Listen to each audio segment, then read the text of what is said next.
ஆடி அமாவாசை அன்னைக்கு சிவபெருமான் அப்பருக்கு திருக்கைலாய காட்சியை திருவையாறுல கொடுத்த கதை உங்களுக்கு தெரியுமா? அப்பர் என்ற திருநாவுக்கரசர் யாத்திரையா பல திருத்தலங்களுக்கு சென்று சிவபெருமான தரிசிக்கிறாரு.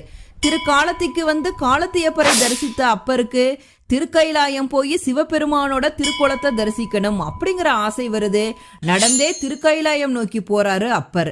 தள்ளாத வயதிலும் இரவு பகலா கைலாயத்தை நோக்கி நடக்கிறாரு. நடந்து நடந்து அவரோட பாதம் எல்லாம் தேய்ந்து போகுது. அதனால ஊர்ந்து போறாரு. கை கால் முட்டி எல்லாமே தேய்ந்து போகுது. மார்பால ஊர்ந்து நகர தொடங்குறாரு. உடலெல்லாம் கிழிந்து ரத்தம் சொட்டுது. மார்பு முழுவதுமே புண்கள்.